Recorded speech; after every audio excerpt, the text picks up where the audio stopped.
Welcome to Film Riot. I'm wearing the same shirt as I did last week. I still need to cut my beard and hair, which means I shot these back to back.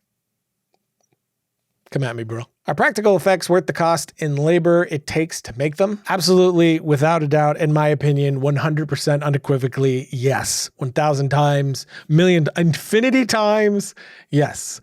For me, practical, I love practical effects. I really love visual effects, but I love visual effects when they're supporting practical effects. So mixing those two things together is what's always worked out best for me. And, you know, of course, I've done all this stuff at a much smaller level, but even at the people at the higher levels that I've talked to that are doing, you know, Hollywood films always talk about wanting to have a practical element within the shot to help support the rest of it. Of course, there's times where that's not a thing. Stuff like Infinity Wars, unbelievably amazing visual effects, but I personally really love practical effects. And not only because in my experience and opinion, it usually yields a better end result for the actual visual, but because when you're on set, it makes it a lot easier to actually do the shot how you're wanting to do it. You're not pretending that something's there. The thing is actually there. So for your actors, for your cinematographer, and for you, you're dealing with an actual practical physical thing that's actually happening within the frame of what you're doing, which helps you create that magic and craft that magic in the moment instead of infusing it in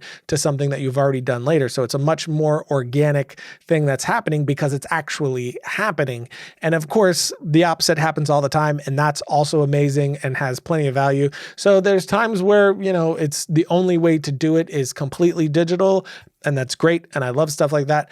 But when it can also infuse the practical in there, it's really great. That's why you usually have people on set in mocap suits, even when it's going to be a completely digital character later, because it's a lot better to have something physical actually there interacting to assist the digital later on. I was wondering if you're going to be bringing back shirts in the shop. Yes, I don't know when. It's something that we've been trying to figure out, but I 100% want to. We have a lot of ideas for new shirts that we want to get out to you guys, but we're trying to figure out how to do it in a way that's more efficient and possible for us as a smaller company. Any soundtrack or piece of music you've been digging lately? I just saw Hereditary like a week ago, and I've been obsessed with the soundtrack ever since. It was so instrumental in making the film the way it was, really setting the tone and creating that sense of dread that just carried the entire film.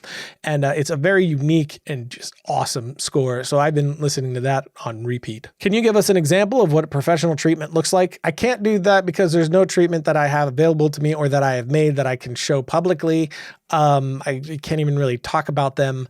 But I will say that the one thing that I have learned, especially by being shown examples of current treatments that are now being made into features, is they're all different. Each one of them is entirely different from the next one. They all do a very similar thing where they're setting the tone and telling what the story is. And then, you know, as a director, doing a pitch treatment as a director, having a director statement in there and explaining, you know, how your voice as a director, how you see the story, how you plan to tell this story down to the color palette, that stuff is pretty universal. Using images of other films to kind of compile what the tone is. The humor is from this sort of film. The sense of horror is from this film. The action beats are like this film. Stuff like that. That's pretty universal in all of them, but their presentation is often very different. And like somebody else told me, it's, you know, whatever comes natural to you, do that. It's the whole point is just conveying the film that you want to make and getting someone to see that, understand the story, understand the tone, and understand your voice as a filmmaker of what you're trying to bring to it.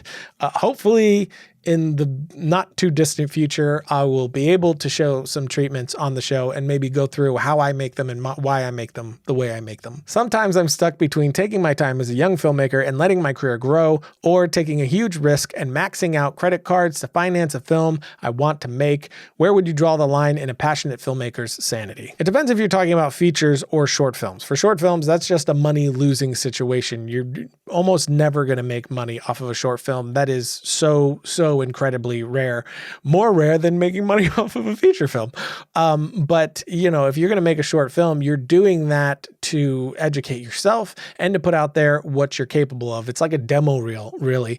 And I don't think you need to spend a lot of money on that. A story doesn't cost money, and you could tell a great story with very little money. So just be smart about the stories that you're crafting to show what you're doing. A great example of that is David Sandberg. If you go look at the stuff that he did before he started directing features, this is like zero budget stuff he did in his house with his wife on his Blackmagic camera. But it showed his voice as a horror film director, which got him Lights Out from his short film Lights Out, which he did for like $0.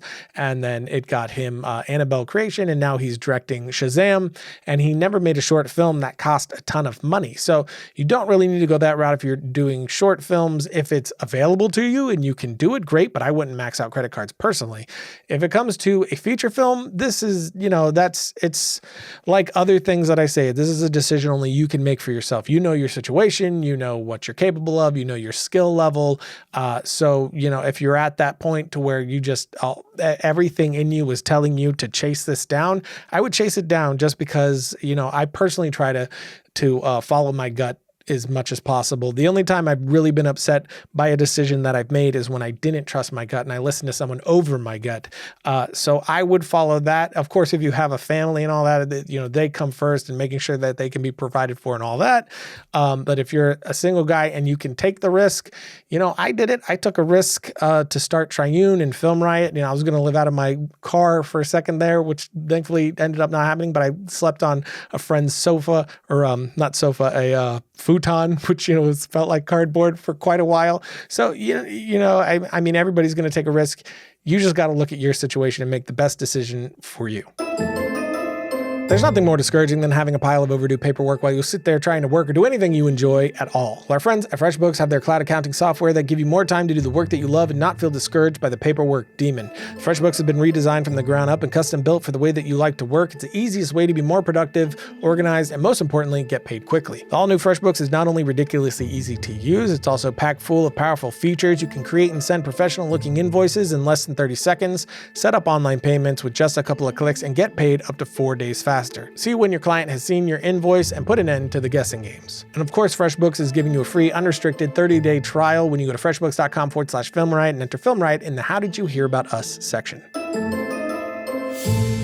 Logo. So that's it for today, which means it's time for my suggestion of the week, which I'm going to make Josh do it.